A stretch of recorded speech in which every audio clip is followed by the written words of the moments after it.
Hey guys, it's me. We're back for another Q&A Friday. So I hope you guys are having a good week. And I hope that you're staying warm. It's definitely getting colder and colder and colder in New York. And so the colder it gets, I feel like it feels exponentially colder than it actually is, just because we're always commuting on foot. And I usually bike around the city, but I think my biking days are dwindling just because it's getting too cold. So I hope you had a great week. This is our last week until school starts, so I'm kind of just taking that all in, trying not to kind of work too hard because I know that the semester is going to get insane next week. So I'm excited about it though. I'm excited to be back in class. It's been like 6 weeks, so I feel like it's been forever since I've been in class. And then I'll start clinical. I was supposed to start this week, but I just was sick. I was kind of fighting something. So I'll start next week. So that's great and super exciting. Feels good to be back in the classroom. So I hope you guys have some good things planned for the weekend. Mine's gonna be very low-key. I'm so pumped about it. I might even stay in one night. It'll be great.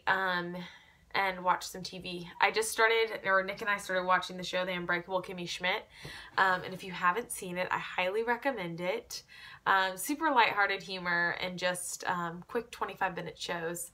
So that was my goal this year, is to get into some sort of like mindless TV, just because I think it's a little bit soul refreshing and it lets us just kind of disconnect and just like enjoy a good laugh or two. So show recommendation for sure. Okay, on to actually this Q&A topic for today. I've decided also that going into this year, I wanted to start focusing the Q&A videos a little bit more, so I didn't have like all these jumbled questions everywhere, but it was actually more of like a topic focus. I just think it's going to be easier for people to search for answers that they want on the YouTube channel, and trying to organize all those videos so that you can just go to my YouTube channel and you can watch whatever you want to on whatever topic that's there.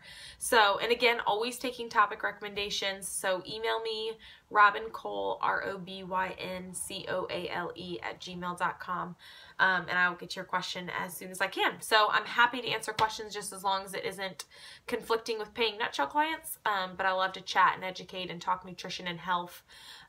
So anything nutrition or nursing related, email me. Okay, today we're going to be talking about weight gain and endurance training, or any sort of endurance exercise. And this is something that I'm super passionate about because I think that we are very, very not well educated when it comes to how to take care of our bodies and also do endurance sports or endurance activities. And I also think that so often we're just not educated by health professionals on what we actually should be doing. And I've learned the hard way. I ran the Richmond Marathon in 2013, and prior to that, I gained like 10 pounds. If you just Google the Real Life RD, what 10 pounds taught me, you can read that whole story. But I gained 10 pounds. It was a very stressful point. I had a lot going on. I was way too busy. Nutrition wasn't where it was supposed to be. I wasn't sleeping enough, all of these things. And I ended up gaining weight. And it was not fun. It was very frustrating, but I'm so glad it happened because I learned so much. I thought I knew a lot about hormones, and that taught me a whole other slew of things. So I think that it's something that I think that we're not well informed about, and I also think it's super important. So this goes from really anything from like the half marathon to a marathon, or I'm just going to say exercise in general, how exercise can actually cause weight gain, but specifically endurance exercise. So whether that's cycling or swimming or anything that's like definitely over an hour, but an hour, 2 hours, especially the marathon. I think it's very easy to gain weight during a marathon I wouldn't say it's easy, but people find themselves in this trap. So we're going to talk about that a little bit. So exercise is actually a very good thing for us. But you can, as we all know, have too much of a good thing, right? Whether that's money or chocolate or exercise or whatever, right? Eating healthy can turn bad if we start becoming obsessed over it. So too much of a good thing is not a good thing. So exercise is the same way. Exercise is a productive stress. It's still a stressor, but it's productive. It's supposed to make us healthier. It's supposed to grow our muscles, and it's supposed to grow our tissues, and it's supposed to just keep us, healthy and strong, and our joints healthy as we age. That's a good thing. What can happen though is if we abuse exercise and we do it too much without giving our body the proper nutrition, the proper sleep, and the proper like rest in general, so like de-stressing our lives, to actually allow our bodies to recover from that exercise.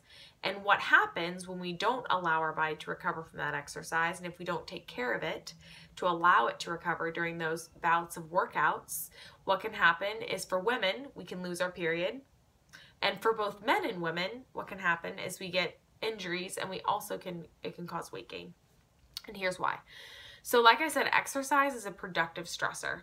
So that means that even though it's stressful in our body, we actually have health benefits to it, versus something like lack of sleep that's stressful, but there's no health benefit to that. So it's an unproductive stressor, as we'll call it.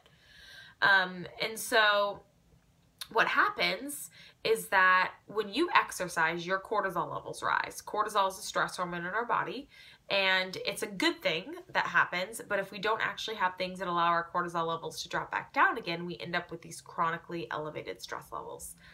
So what happens is that exercise causes our cortisol levels to rise, and what should then happen is that with good nutrition, so adequate calories and adequate nutrients, so both micronutrients, you know, like vitamin C, vitamin A, all those things, but more importantly, macronutrients, so fats, proteins, and adequate carbohydrates, and then adequate calories, so energy, because I hate the word calories, so we're going to use the word energy. Adequate energy is super important to make sure that your body, your muscles have what they need to repair themselves, tissues, cell regeneration, all of that. So good nutrition helps those cortisol levels come back down. Additionally, sleep. So important. Adequate sleep, especially if you're doing endurance training, at least 7 hours, 7.5 hours, ideally 8. You need adequate sleep. I always tell people, never, ever, ever shortchange yourself sleep for a workout. That will make you gain weight in the long run. That is zero benefit to your body. Always sleep in. So sleep. Then also, if we have tons of other stressors in our lives, maybe you're planning a wedding, maybe you have a lot of changes going on at work, maybe your relationship with your boyfriend or your husband or fiance is really hard. Maybe you just have a lot of other projects on your plate that are going to be demanding. That's what happened to me. And that's taking up a lot of your time, and you cannot actually put the stressor of an endurance event on your body. That is going to make you gain weight.